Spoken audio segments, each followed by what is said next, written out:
देश के अंदर जो मेगा प्रोजेक्ट्स बनते हैं उनके अंदर डिलेज होना कोई नई बात नहीं है, लेकिन आज के भारत के अंदर हमें कई प्रोजेक्ट्स वर्ल्ड रिकॉर्ड स्पीड पर भी होते हुए नजर आते हैं, जैसे लखनऊ मेट्रो, कानपुर मेट्रो या अब कुछ दिनों बाद ओपन होने वाली आगरा मेट्रो या फिर कई सारे एक्सप्रेसवेज पूरी दुनिया की सबसे काफी स्पीड में बन रहे हैं। लेकिन एक ऐसा मेट्रो प्रोजेक्ट भी है देश के अंदर जो पिछले एक दशक से अपना कंस्ट्रक्शन कर रहा है और ये हार्डली 11 किलोमीटर लंबी लाइन है और कॉन्ट्रैक्टर्स के बीच में होने वाले घोटाले, इनकॉम्पिटेंट गवर्नमेंट ऑफिशियल्स, इन रीजंस की वजह से देश के one of the most economically active शहर के अंदर मेट्रो कनेक्टिविटी अभी तक शुरू हो नहीं पाई। और ये एक ऐसी मेट्रो है जहां पर मेट्रो के ट्रेन 4 साल पहले पहुंच चुके हैं, लेकिन ये मेट्रो शुरू नहीं हो पा रही। और ये जो पूरी कहानी है नवी मुंबई मेट्रो की, इसी के बारे में आज हम जानेंगे। मेट्रो के अंदर डिलेज क्यों हुए, गफले क्यों हुए, उसके पहले ये समझना जरूरी है कि नवी मुंबई मेट्रो की जरूरत क्यों पड़ी। तो 1970s-80s के अंदर मुंबई के लोड को कम करने के लिए Navi Mumbai as an plan city design किया गया, जो एक समय पे पूरी दुनिया की सबसे बड़ी प्लान सिटी हुआ करती थी। और आज ये इकोनॉमिकली बहुत एक्टिव है, कई कंपनीज के हेडक्वार्टर्स, बहुत ज्यादा ऑफिस स्पेसेस और लाखों लोगों की आबादी के साथ में ये one of the biggest and significant contributions in economy वाली सिटी है पूरे देश के अंदर। लेकिन यहाँ पे एक प्रॉब्लम है, रोड नेटवर्क प्लान होने की वजह से बहुत अच्छा है, रेसिडेंशियल, कमर्शियल, इंडस्ट्रियल चीजों को सेपरेट किया गया है, वो सब चीजें बहुत सही है।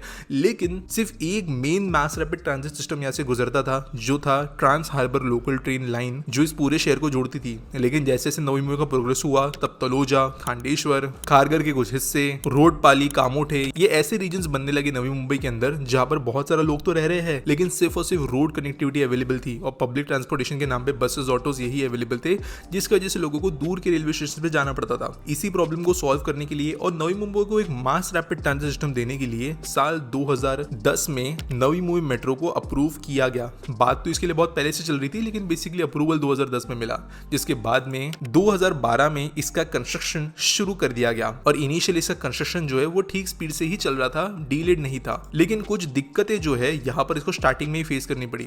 आपको मैं बता देता हूँ कि ये जो दिक्कतों के बारे में बात करने वाला हूँ, ये स्टार्टिंग में आई हुई छोटी इश्यूज थे, मेन डीले इसकी वजह से नहीं आया। मेन डीले किसकी वजह से आया वो हम थोड़ी देर में बात करेंगे।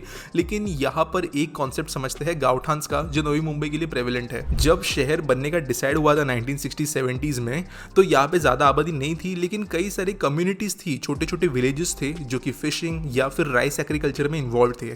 इसके वजह से यहाँ पर अलग अलग पॉकेट्स ऑफ विलेजेस थे जिनको गावठान्स के नाम से जाना जाता है। क्योंकि शहर विद इन 3 डेकेड्स इतना बड़ा बन गया, तो यहाँ पे जो लोग अपना काम करते थे उनमें से कई लोगों को अपनी जमीनें इस प्रोसेस में खोनी पड़ी। कुछ लोगों ने विलिंगली बेची, कुछ गवर्नमेंट प्रोजेक्ट्स के अंतर्गत गई, और इसके वजह से एक काइंड ऑफ रेजिस्टेंस हमेशा देखने मिलता है नवी मुंबई के अंदर जब भी कोई बड़ा मेगा प्रोजेक्ट बनता है। क्योंकि गावठान्स के अंदर रहने वाले जो ओरिजिनल इनहैबिटेंट्स हैं, उनसे इशू ये आता है कि वो अपने मदरलैंड के अंदर और सैक्रिफाइसेस नहीं करना चाहते, और इसके लिए स्टार्टिंग में इस प्रोजेक्ट को बहुत ज्यादा इश्यूज भी फेस करने पड़े लैंड एक्विजिशन के लिए। दूसरा इशू यहाँ पे थोड़ा टेक्निकल डिफिकल्टीज का भी आया। नवी मुंबई थोड़े मार्शी लैंड पे लोकेटेड है, क्रीक के पास में होने की वजह से, जिसकी वजह से कंस्ट्रक्शन थोड़ा डिफिकल्ट था, एनवायरमेंटल चैलेंजेस थे, लेकिन वो चीजें इतनी बड़ी नहीं थी। प्रॉब्लम यहाँ पे शुरू हुई मेनली कॉन्ट्रैक्टर्स अपॉइंटमेंट की वजह से। अब वो क्या है समझने की कोशिश करते हैं। जब भी कोई बड़ा प्रोजेक्ट बनता है तो उसके अंदर मल्टीपल चीजें होती है, सिविल वर्क होता है, इलेक्ट्रिकल वर्क होता है, टाइलिंग का काम हो सकता है, इंटीरियर का काम हो सकता है। हर चीज के लिए टेंडर्स इन्वाइट किए जाते हैं, जहां पर बताया जाता है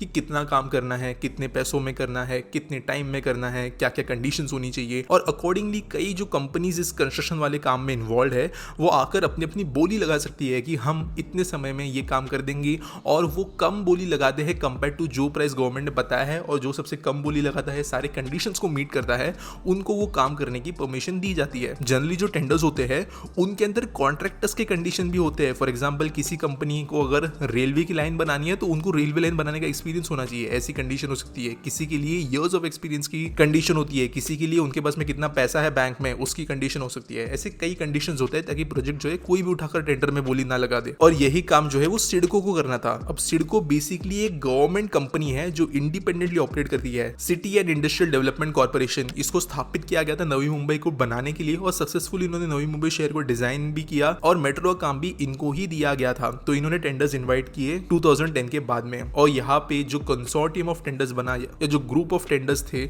उनके अंदर बहुत सारे घोटाले हुए, बहुत सारे गलत कॉन्ट्रैक्टर्स आए, जिसकी वजह से यहाँ पे डीले देखने मिले। अब एक एक करके समझते वो क्या घोटाले थे। पहला था महावीर इंफ्रास्ट्रक्चर लिमिटेड वाला इशू। अब ये एक ऐसी कंपनी थी जो मुंबई के अंदर ऑलरेडी ब्लैक लिस्टेड थी पेवर ब्लॉक वाले रोड बनाने के लिए, खराब क्वालिटी के। और इनकी एक और कंपनी थी सैन होजे महावीर सुप्रीम, जिनको फिर से ब्लैकलिस्ट किया गया था 2013 में, क्योंकि उन्होंने फेक चलान इशू किए थे सिविक अथॉरिटीज के सामने पेवर ब्लॉक जंक्शंस बनाने के लिए, जो कि एक बहुत बड़ा इशू है। इसके बाद में 2017 में इस कंपनी को फिर से ब्लैकलिस्ट किया गया था एक प्रोजेक्ट के अंदर 350 करोड़ रुपए का एक इशू क्रिएट करने के लिए, और ये कंपनी जो है कुछ और कंपनी सब्सिडरीज बनाकर जो है ऐसी कुछ और आरोपों में लगी हुई थी। लेकिन इस कंपनी को फिर भी नवी मुंबई मेट्रो के कुछ काम करने के लिए टेंडर विनर घोषित किया गया था और इस कंपनी ने इसका काम करने की जिम्मेदारी ली। और आप एक्सपेक्ट कर सकते हो कि ऐसी कंपनी जिसका ट्रैक रिकॉर्ड अच्छा नहीं रहा है वो किस तरीके का काम करेगी ऐसे प्रोजेक्ट के अंदर। दूसरा इशू था लुइस बर्जर नाम की कंपनी से। ये एक बहुत बड़ी कंपनी है और इनके ऊपर कुछ पुराने आरोप लगे। ये आरोप ये थे कि इन्होंने आसाम और गोवा के अंदर वाटर मैनेजमेंट कंसल्टेंसी प्रोजेक्ट्स के लिए ब्राइब किया है ऑफिशियल्स को,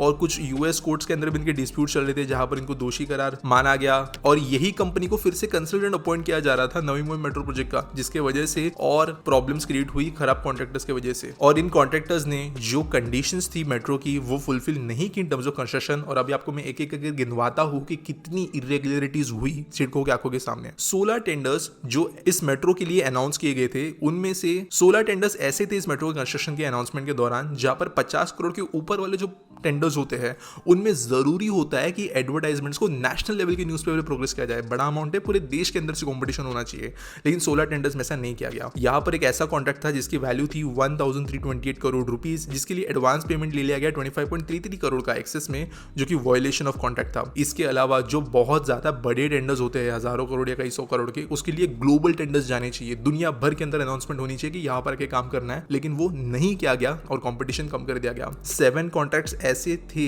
जो 15 करोड़ के ऊपर के थे और टेक्निकल क्वालिफिकेशंस बिडर्स की क्वालिफाई न होने के बावजूद उनको सिस्टम में एंट्री दी गई और उन्होंने भी जाके बिड किया। 10 कॉन्ट्रैक्ट्स ऐसे थे जिनकी टोटल वैल्यू 429 करोड़ रुपीस थी, उनमें एडिशनल वर्क्स के लिए 70 करोड़ रुपए अप्रूव कर दिए गए और ये बिना टेंडर इन्वाइट किए हुआ। जनरली कोई भी काम बढ़ सकता है किसी प्रोजेक्ट के अंदर, लेकिन जो बढ़ा हुआ काम है उसके लिए फिर से टेंडर्स अनाउंस होते हैं। यहाँ पे इतने बड़े अमाउंट ऑफ टेंडर्स के लिए भी बिडिंग नहीं की गई, जो कि ट्रांसपेरेंसी को खत्म कर देता है। इसके अलावा जो कई सारी ये कॉन्ट्रैक्टर्स की मैंने बात की, इन्होंने डीले तो किया ही था प्रोजेक्ट बनाने के लिए, तो सिडको को कंडीशंस के हिसाब से इनसे 185.97 करोड़ रुपीस का फाइन लेना था, कॉम्पनसेशन लेना था डीले के लिए। लेकिन 22 कॉन्ट्रैक्ट जिनकी वैल्यू 4759.94 करोड़ रुपीस थी, यहाँ पर सिडको ने इनसे फाइन लिया ही नहीं और इतनी गलती करने के बावजूद कॉन्ट्रैक्टर्स जो है वो छूट गए। इसके अलावा 6 ऐसे कॉन्ट्रैक्ट्स थे जिनकी वैल्यू थी 890.42 करोड़ रुपीस, वहां पर गवर्नमेंट ने कुछ जो कंडीशंस लगाई थी minimum prescribe value of work experience वगैरह की, वो फुलफिल न होने के बावजूद कॉन्ट्रैक्टर्स को कंडीशंस के बाहर होने के बावजूद टेंडर्स में इन्वाइट करने के लिए परमिशन मिल गई।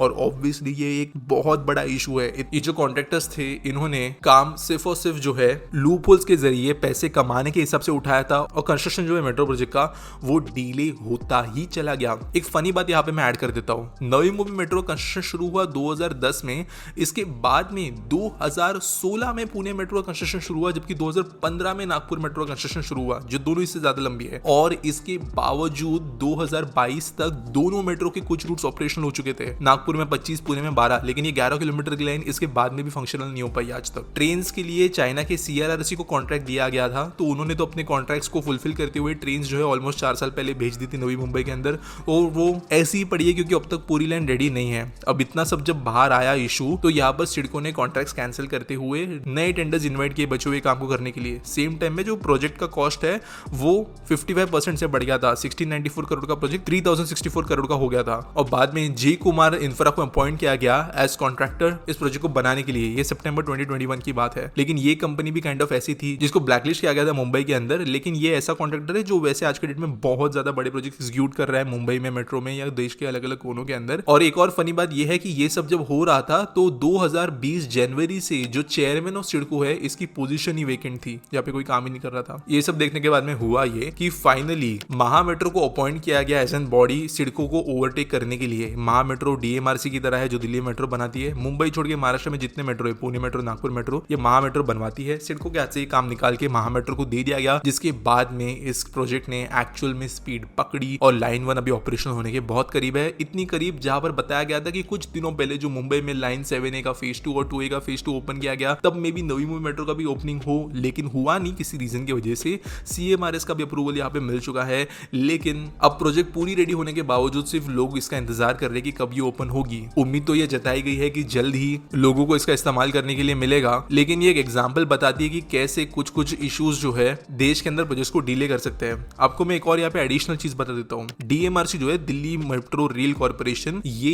एक इंडिपेंडेंट स्पेशल पर्पस व्हीकल होने के वजह से ही दिल्ली में इतनी स्पीड में मेट्रो प्रोजेक्ट्स बना पाई। जो मेट्रो के फादर है इंडिया के अंदर, मिस्टर श्रीधरन, उन्होंने क्लियरली कहा था कि जो DMRC है उनके बिना ये काम हो नहीं पाता। अगर सपोज PW डिपार्टमेंट या किसी लोकल शहर की म्युनिसिपल कॉर्पोरेशन को मेट्रो बनाने का काम दे दिया जाए तो इस तरीके के काम होते हैं जैसे नवी मुंबई के अंदर हुआ। और ये चीजें अलग अलग स्टेट्स ने रियलाइज की है, और इसी की वजह से चाहे वो मुंबई मेट्रो हो, Nagpur metro, Pune metro, Bangalore metro, Chennai metro, Kochi metro, सब के सब जितने मेट्रोज आज के डेट में बन रहे हैं या यूपी के अंदर बन रहे हैं, सारे मेट्रोज UPMRC, NMMRL, इन जैसे अलग अलग स्पेशल पर्पस व्हीकल्स के अंदर बनते हैं जो कि बहुत इंडिपेंडेंट होते हैं, ऑटोनॉमस होते हैं। और ये एक मेट्रो जो सिडको के अंदर बनी, जो एक शहर एडमिनिस्ट्रेशन करने वाली, आप कह सकते हो काइंड ऑफ एक म्युनिसिपल कॉर्पोरेशन, जो एक PSU भी है टाइप कंपनी थी, उनके द्वारा ये घोटाला देखने मिला। तो समझ सकते हो स्पेशल पर्पस व्हीकल कितने इंपॉर्टेंट होते हैं। और ये रही कहानी नवी मुंबई मेट्रो की। उम्मीद करता हूं आपको वीडियो जो है वो सही लगी होगी, अच्छी लगी होगी तो लाइक करना, चैनल को सब्सक्राइब करना। मिलेंगे अगले वीडियो में।